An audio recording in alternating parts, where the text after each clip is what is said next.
Hello everybody, it is Nicole from iiKiui, and welcome to another tips and tricks video. For this video, we will be talking about 5 tips for creating a more dynamic pose.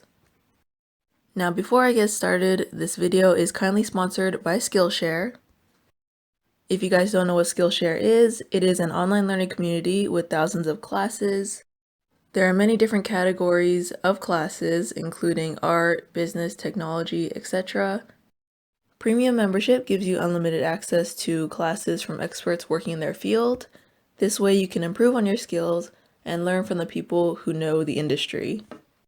One of the classes I really enjoyed was by Tom Bancroft. If you don't know who he is a former Disney animator and he actually created Mushu from Mulan. He has some classes on Skillshare, and the one that I really enjoyed was creating your own character. He gives really good tips on creating your own character, about character design, the pose, etc. And just a fun fact, he also created Mermaid. Skillshare is definitely more affordable than most learning platforms. The annual subscription is actually less than $10 a month. Skillshare is offering you guys a 2-month free trial for the first 500 people, so there's a link down below, and if you guys click it, it will lead you to the process to getting your 2-month free trial. So with that being said, let's go ahead and get started on the tips and tricks for creating a more dynamic pose. So the first tip is to use something called a line of action. You've probably heard it before. It's also referred to as the S-curve. This line of action is basically the center line and the moving force that drives the pose. The line of action gives more attitude and it shows expressions and emotions depending on how you use it. In order to keep a more dynamic pose, you want to keep the line of action curved. So here we have a mermaid that I sketched digitally on Clip Studio Paint, and I've only done this to show you guys line of action or the S-curve in a more obvious setting, in the sense that I used it in a drawing instead of just a stick figure. Because stick figures, you can kind of clearly see the line of action. This one I wanted to show it in the drawing sense. So here we have the mermaid, and on this side I just did it how you would see it plainly, and then on this side I lightened it and I'll highlight the line of action. Now the main line of action is actually the center line, and I'm just using a Crayola marker, but here's the line of action. And you could see that it has this kind of S curve to it. Now I also added a line of action for the hair, and the reason why I did this was because I wanted to add a little bit more movement to it, and to add more movement you want to have S curves kind of everywhere in the piece.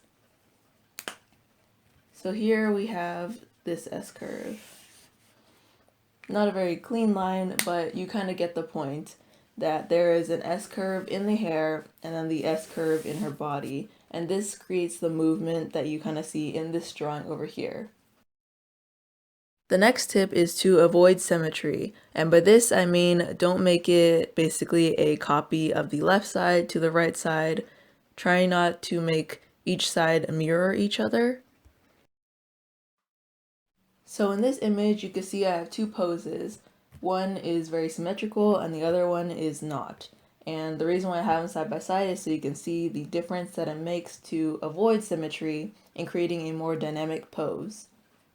So here I will highlight the lines of action, or at least where things should be happening. So even the face is very straight, and straightness equals stiffness. So the shoulders are very level, the elbows are level with each other, the hips are very level with each other, and even the line of action throughout is straight. It's not a straight line, but get the point.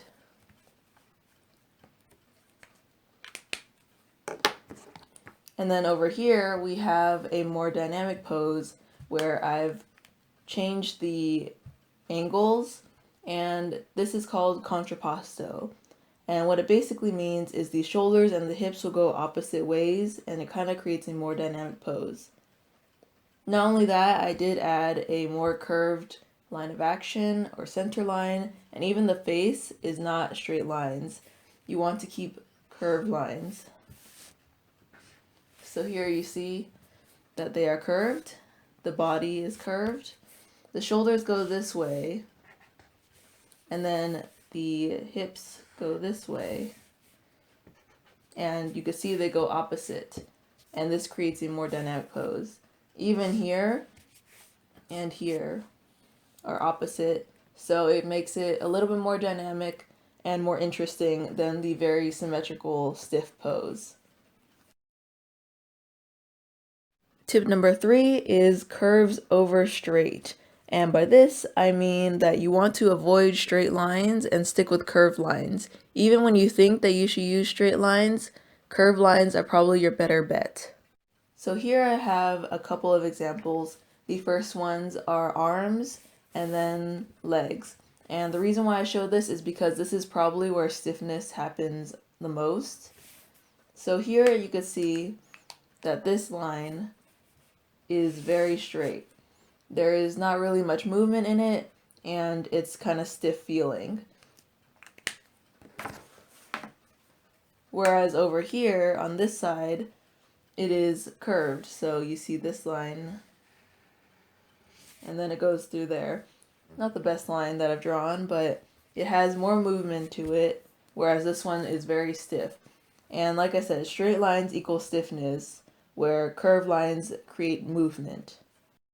Now the next one is the legs, and I'll do the same thing over here. So here the lines are very stiff, and that kind of just almost like a stick figure. But over here we have this curved line for the legs, and this creates more movement and more interest in the pose. Another thing I want to mention is to try and capture movement even if the subject is still. This way you can add more interest and make it more dynamic even though maybe they're sitting still or standing still. Tip number 4 is to check the silhouette. By this I mean that a good pose can be defined or identified even if it's in all black. So here we have some examples, and the top row is the quote-unquote bad poses, and the bottom row are the good poses. And can you kind of see that the top row, it's kind of hard to identify where the arms and the legs are, at least where the limbs intersect. And at the bottom, it's very clear where each limb is and the pose that they're trying to show. And then we switch over to what the poses actually are. And yes, I did use the same silhouettes. These ones, although they may look like good poses, and this one you see is the symmetrical pose, it is kind of hard to tell in a silhouette.